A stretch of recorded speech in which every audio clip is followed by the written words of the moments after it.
ಭಗವತ್ ಸ್ವರೂಪ, ಭಗವಂತನ ಲಕ್ಷಣಗಳು, ಭಗವಂತನ ಅಸ್ತಿತ್ವ, ಭಗವಂತನ ಸರ್ವೋತ್ತಮತ್ವ ಶಾಸ್ತ್ರದಲ್ಲಿ ನಿರೂಪಣೆ ಮಾಡಿದ್ದು ಒಂದು ರೀತಿಯಾಗಾದರೆ, ನಾವು ದೇವರ ಬಗ್ಗೆ ತಪ್ಪು ತಪ್ಪು ರೀತಿಯಾಗಿ ಸಂದೇಶಗಳನ್ನು ಕೊಡುವುದು, ದೇವರ ರೂಪಗಳಲ್ಲಿಯೇ ಭೇದ ಚಿಂತನೆ ಮಾಡುವುದು, ಅಥವಾ ನಮಗೂ ದೇವರಿಗೂ ಅಭೇದವನ್ನು ನಾನು ದೇವರು ಒಂದೇ ಅಂತ ಹೇಳುವುದು, ಬ್ರಹ್ಮಾದಿ ದೇವತೆಗಳೊಟ್ಟಿಗೆ ದೇವರನ್ನು ಸಮಾನತ್ವವಾಗಿ ಸಮಾನತೆಯನ್ನು ಸಾರುವುದು, ಇದೆಲ್ಲವೂ ಕೂಡ ದೇವರ ಸ್ವರೂಪ ಬೇರೆ ರೀತಿಯಾಗಿದೆ.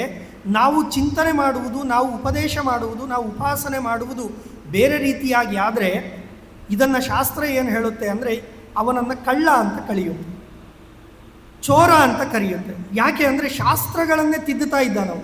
ಶಾಸ್ತ್ರಗಳಲ್ಲಿ ಹೇಳಿರ್ತಕ್ಕಂತಹ ಭಗವತ್ ಸ್ವರೂಪವನ್ನು, ಆ ಚಿಂತನೆಯನ್ನು ತಪ್ಪು ತಪ್ಪು ರೀತಿಯಾಗಿ ಸಂದೇಶ ಸಾರ್ತಾ ಇದ್ದಾನೆ. ಹಾಗೆಯೇ ದೇವರ ಸ್ವರೂಪವನ್ನು, ದೇವರ ಗುಣಪೂರ್ಣತ್ವವನ್ನು ನಾವು ಏನಾದರೂ ಅಲ್ಲಗೆಳೆದರೆ ಅದು ಎಷ್ಟು ದೊಡ್ಡ ಪಾಪವೋ, ಹಾಗೆಯೇ ಅನ್ಯಥಾ ಸಂತಮಾತ್ಮಾನಂ ಅನ್ಯಥಾ ಸತ್ಸು ಭಾಷತೆ.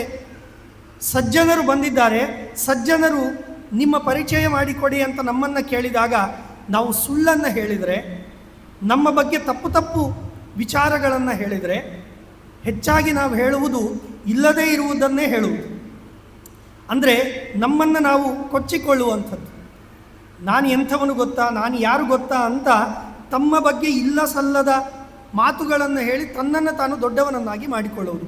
ಇದನ್ನು ಶಾಸ್ತ್ರ ಹೇಳುತ್ತೆ, ಇದು ಆತ್ಮಹತ್ಯೆಗೆ ಸಮಾನ ಅಂತ ಹೇಳುತ್ತೆ. ತಮ್ಮನ್ನು ತಾವು ಹೊಗಳಿಕೊಳ್ಳುವುದು ಆತ್ಮಹತ್ಯೆಗೆ ಸಮಾನ.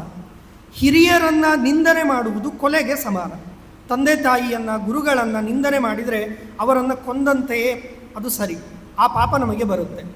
ಹಾಗೆ ನಮ್ಮನ್ನು ನಾವು ಕೊಚ್ಚಿಕೊಳ್ಳುವುದು, ನಾನು ಎಂಥವನು ಗೊತ್ತಾ, ನಾನು ಯಾರು ಗೊತ್ತಾ ಅಂತ ಇಲ್ಲದ ವಿಷಯಗಳನ್ನೆಲ್ಲ ವರ್ಣಿಸಿಕೊಳ್ಳುವುದು ಅದು ಆತ್ಮಹತ್ಯೆಗೆ ಸಮಾನ ಅಂತ.